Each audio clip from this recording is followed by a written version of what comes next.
بے نظیر بھٹو کی زیر نگرانی آئی بی کا سیاسی کردار تو الگ تھا، مگر آئی ایس آئی اور ایم آئی نے بے نظیر کی رخصتی میں اہم کردار ادا کیا تھا۔ دراصل اس وقت کے صدر نے آرمی چیف جنرل جہانگیر کرامت کی مدد سے ان دونوں اداروں کی خدمات حاصل کی تھیں۔ ہماری دونوں گورنمنٹس کو توڑنے میں سمجھتا ہوں کہ اس وقت جتنا کچھ بھی تھا پولیٹیکل ان کی opposition plus the president of Pakistan of that time, جو بھی دو موقعوں پہ ایک دفعہ غلام اسحاق خان اور ایک دفعہ فاروق لغاری، ان کو اسٹیبلشمنٹ اوور آل کا سپورٹ کمپلیٹلی حاصل تھا۔ بے نظیر بھٹو کی ایک بار پھر اقتدار سے رخصتی کے بعد میاں محمد نواز شریف بھاری اکثریت لے کر مسند اقتدار پر براجمان ہوئے، مگر کارگل کے واقعات کے بعد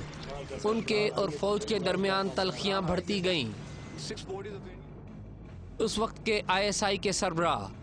general Zia Uddin but Nawaz Sharif کے قریب تھے، مگر اس کے ساتھ ساتھ ان کو یہ معلوم نہیں تھا کہ خود ان کے ماتحت افسران ان سے دور ہو کر تمام اطلاعات جنرل مشرف کو پہنچا رہے تھے۔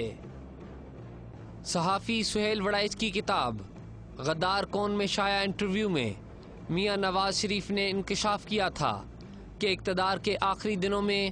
خفیہ ادارے خود وزیر اعظم اور ان کے قریبی ساتھیوں کے فون ٹیپ کر رہے تھے، مگر واقفان حال کو پتا تھا کہ یہ سب علامتیں فوجی بغاوت کی ہی تھیں۔ لیکن مجھے یقین تھا کہ کھٹ پٹ ہے پرائم منسٹر کی اور آرمی چیف کی اس کارگل کے بعد، اور آستے آستے لگ رہا تھا کہ ہمارے دن جو ان سے گنے ہوئے۔ 10 اگست کو میں نے جانا تھا، اس کے فوراً بعد ولایت چھٹی کے لیے، تو میں پرائم منسٹر کو ملا، میں نے کہا جی 1 مہینے کی مجھے چھٹی چاہیے، میں پرائیویٹ بزنس پہ جا رہا ہوں ولایت۔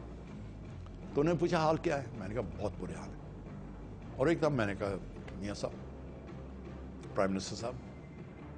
آپ گرفتار ہو جائیں گے، ہمارا کیا ہوگا مجھے کچھ پتہ نہیں، ہمیں بھی لگائیں گے ادھر ادھر کریں گے،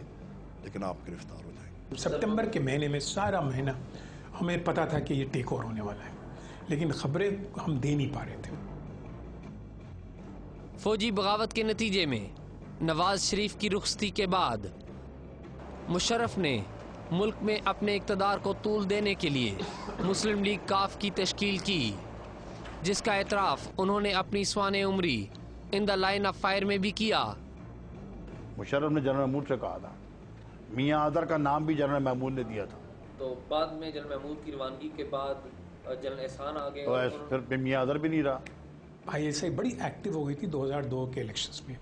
انہوں نے جا کے لوگوں کے انٹرویوز کیے، یعنی آئی ایس آئی کے پرسنل نے، سینئر پرسنل نے جا کے لوگوں کا انٹرویو کیا اور ان کو ٹھونگ بجا کے دیکھا کہ بھی ہاں یہ صحیح ہے، پھر ان کو انہوں نے پھر ٹکٹس دلوائے۔ جنرل مشرف کے دور میں دائیں بازو کی جماعتوں کے اتحاد پر مشتمل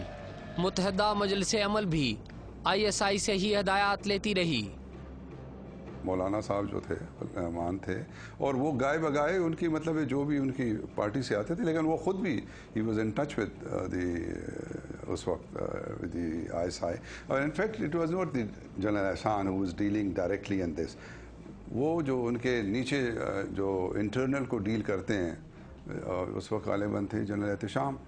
ہی واز دا ون جو اس کے ساتھ ڈیل کرتا تھا۔ ایم ایم اے بھی آئی ایس آئی نہیں بنائی، ان کا ارادہ یہ تھا کہ اگر 9/11 سے پہلے کی سچویشن میں چلے جائیں آپ، تو آپ دیکھیں گے ملا ملٹری الائنس جو ہے نا وہ بڑا زبردست تھا۔ ایم ایم اے بنانے کا مسئلہ یہی تھا، مقصد بھی یہی تھا۔ آپ نے دیکھا ہوگا کہ جب الیکشن ہو گئے 2002 کے، 9/11 سے پہلے کی بات ہے، ایم ایم اے کو ایک پورا پروونس دے دیا گیا تھا، حالانکہ سب کو پتہ تھا کہ ایم ایم اے کی اتنی اسٹرینتھ ہے نہیں ایون کلیکٹیولی۔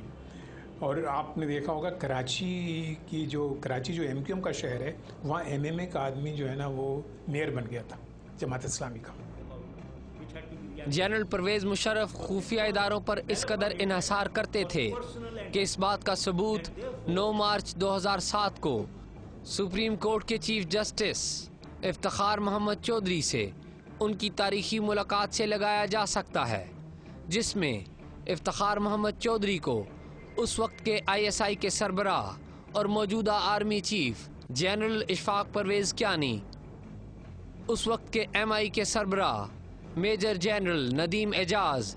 اور آئی بی کے سربراہ بریگیڈیئر ریٹائرڈ اعجاز شاہ کی موجودگی میں دھمکیاں دی گئیں اور بعد ازاں ان کو معزول کر دیا گیا۔ بے نظیر کے قتل، عام انتخابات کے انعقاد، جنرل مشرف کی اقتدار سے رخصتی کے بعد موجودہ سیاسی دور میں بظاہر اقتدار سیاستدانوں کے پاس ہی ہے اور فوج دہشت گردوں سے لڑ رہی ہے، مگر اس کے باوجود اکتوبر 2009 میں army chief general Ashfaq Pervez Kayani سے